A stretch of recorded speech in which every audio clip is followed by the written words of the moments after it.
আসসালামু আলাইকুম রহমতুল্লাহ। জেলা কক্সবাজার, থানা মহেশখালী, ইউনিয়ন দলঘাট, লবণ চাষির কি পরিস্থিতি আপনারা দেখেন। এইখানে আমাদের 1 একর জমিন আছে। সব জমিন এখন শুকনার একটা বিষয় আছে, শুকনা রাখার একটা বিষয় আছে। 1 গ্রাম তেলের দাম মূল্য হলো 770 টাকা। সপ্তাহে 2 গ্রাম তেল লাগে প্রায় 940 টাকা। আমরা সপ্তাহে লবণ উঠাতে পারি 1000 টাকার মতো, কিন্তু চাষিদের বেতনে লবণের মাঠের খরচে আমরা পোষাতে পারছি না। সেই জন্য আমাদের মাঠ এলোমেলোভাবে ফেলে রাখছি।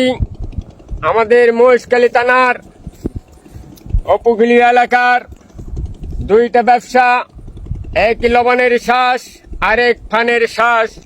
সেই পানের মূল্য নাই, এই লবণের মূল্য নাই। মহেশখালী থানার কক্সবাজার জেলার মানুষের অভাবের দুর্ভিক্ষয় এখন আমরা সামনে চলে এসেছে।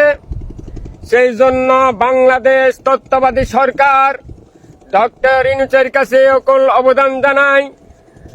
অতি কি পানের মূল্য আর লবণের মূল্য যদি না পায়, ওই ফিলিস্তিনের মতো ইসরায়েলে যেমন ছোট ছোট মাসুম বাচ্চা ভূমি অত্যাচার করে মেরে নিচ্ছে, সেই বাংলাদেশের উপকূলীয় এলাকার মানুষ কক্সবাজার জেলার অভাবে অনাহারে মরে যাবে।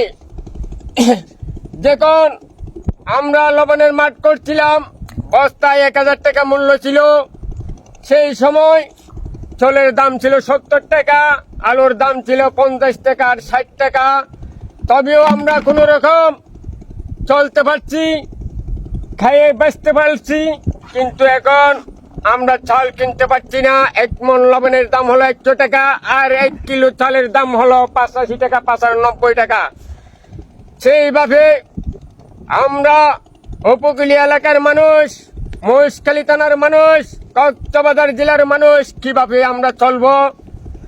আমরা এখন খুব দুশ্চিন্তায় অভাবে পড়ে গেছি। সেই জন্য আপনি একজন আমাদের বাংলাদেশের বীর সিংহ পুরুষ ডক্টর ইউনূস, সারা বিশ্বর সেরা, আপনার কাছে কক্সবাজারের জেলার মানুষ 2 হাত ধরে অনুরোধ জানাচ্ছি যে লবণের মূল্য আর পানের মূল্য বেড়ান, না হলে তোমাদের এলাকার মানুষ অভাব অনাহারে মরে যাবে। সেই আমার আইডিতে আমার ভিডিওগুলো যার আইডিতে চলে যাবে।